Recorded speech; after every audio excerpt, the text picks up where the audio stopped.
Well, thank you for dropping in. My name is Robert McAfee, and I'm going to paint a little oil painting. Now, for those of you who are new to this, basically oil is one of many beautiful mediums for rendering art, and I've used all kinds. I've used watercolor, which I did for the first 35 years of my life, and I loved it. But there was something about watercolor that was always somewhat of a problem for me. You see, anybody who uses watercolor knows that it's very transparent. And when you make a mistake, depending on how bad it is, and for me, some of the bad was pretty monumental, well, there is no going back. With watercolors, you often have to start all over again. In fact, you always have to start all over again. And that means for a lot of wasted paper or scraps, or flip them over and paint something on the other side. Well, I've had my share of those, but I still loved watercolor greatly. Now, that led to a transition for me, a change up. Back in 2007, I kind of hit a wall with my watercolor, and I decided that I wanted to try something different. It's a long story, but the short version is that a relative of mine just happened by one day with a box of musty, dirty, old oil paints and brushes. And I guess the previous owner was in his 90s, had been an artist all of his life. And truthfully, he was a smoker, in fact, a cigar smoker, in fact, even a pipe smoker, and his ashes were everywhere. The box, I like to say, was 50% ashes, 50% art supplies. You could smell it from the second she placed it in my hand.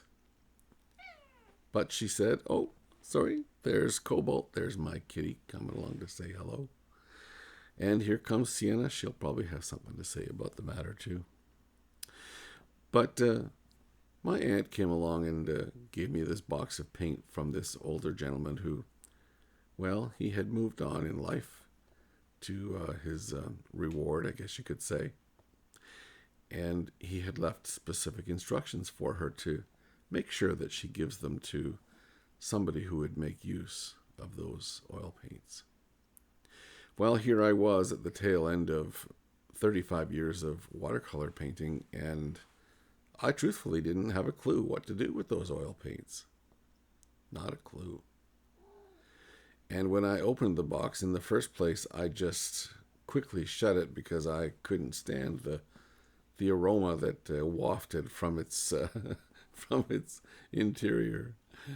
And I remember putting the box away, and probably a year and a half would pass before I would open it again. But when the time came to open it, it was definitely the right time. You can tell you've got transitions in your life that happen, and they come along and they make no mistake, they are at the right time. And it's often been my lesson learned that when things like that happen, don't fight it. Just give in and just let your soul tell you where it is it wants you to go. Because a few months later, a year and a half later, after receiving that box, I was in my basement where my painting studio was at the time, and there was that box. I opened it, and I took it upstairs, and I dropped it into the kitchen sink. I washed everything. Dish soap. Just scrubbed every tube of paint. Scrubbed all of the brushes. Cleaned everything thoroughly, like brand new. And discarded the box.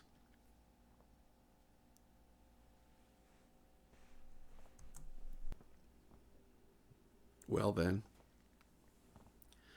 what am I going to do with these paints? And so I got into my vehicle and I drove down to my local art store and I picked up two canvases, two 5-inch by 5-inch canvases. And I just felt this excitement inside, like changing to a new outfit, or or arriving at a new house, or whatever it was you want to compare that to.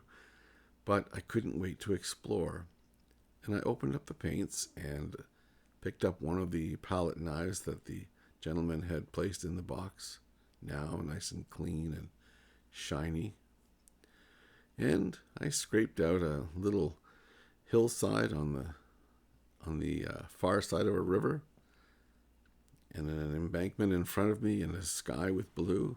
I used titanium white and I guess cerulean blue.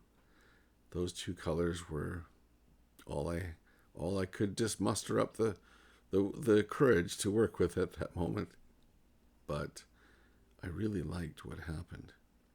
To be truthful, I was bitten in that very moment.